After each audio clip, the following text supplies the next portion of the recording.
Hi everyone, it's Peaceful Nick the Medium and welcome back to my YouTube channel. Please like, share, and subscribe if you enjoy this content. Today I want to talk about tips for mediums.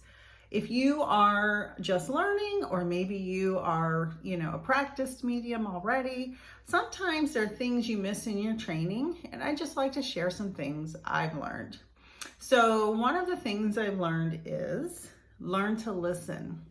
Sometimes mediums don't take the time to listen to the spirits who are talking to them. Sometimes they're so excited with one piece of evidence that they blurt it out and they don't really wait for the rest of the information from the spirit. So ask questions. So if you hear a piece of evidence, take a few deep breaths and listen, and then ask a question. Make sure your questions are open and expansive. That will help a lot, because you don't want just evidence. That's what I thought when I first started training. I thought I just wanted a list of evidence to prove they were there and that was it.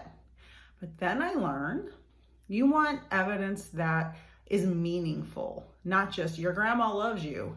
That's not, that could be meaningful to the sitter, but you want to prove that it's really the grandma. So you want questions that will follow a story. So the person, the sitter, understands, oh, that is my grandma. I did have a blue bonnet in a brown box under the bed next to the cedar chest. That's specific. That will prove that was grandma. Those are the types of things you want to know. Sometimes when you start out in a reading, you want to ask the spirit for 3 pieces of evidence, and then ask them which one they want to talk about. This is a good technique to practice if you're just starting out. Ask for 3 pieces of evidence, ask what they want to talk about, and then follow that story. For example, I talked about the blue bonnet and the brown box. So if they wanted to talk about that, then you follow the story. Ask the spirit, why was the blue bonnet in the brown box? And see what you hear. Listen to the spirit.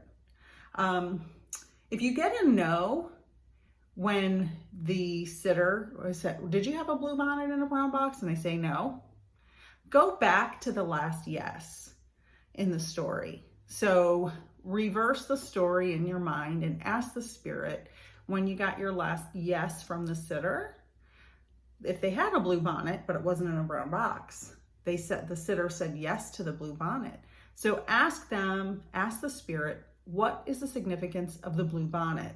And then follow the story from there. When you get evidence that you're sure of, because you're a practicing medium, sometimes you're sure and the spirit is just screaming it at you. I've had spirits just like saying, yes, this is real. Keep going with that. Make sure they know what you're talking about. If you are sure and you trust your intuition and your spirit connection, ask the sitter, say, who would know about this thing? Who would know about the blue bonnet in the brown box if it's not you? If the sitter doesn't know, ask the spirit, who would know about the blue bonnet in the brown box? The spirit will tell you right away. You should probably ask the spirit first, I would guess. That's a better practice. So ask the spirit who would know about the blue bonnet in the brown box next to the cedar chest. And the spirit will tell you, oh, it's Uncle George. Uncle George. So you say to the sitter, ask Uncle George about that. Then later when you follow up, you'll get the answer from Uncle George. 90% of the time, it's accurate. Very rarely does it not come through properly. So I just want to reiterate, learn to listen, be nice to the spirits, and follow the story. And if you get a no, go back to your last yes and follow the story from there. I hope you all have a peaceful day. If you have any questions or comments, leave them below. And all of my contact information is in the description.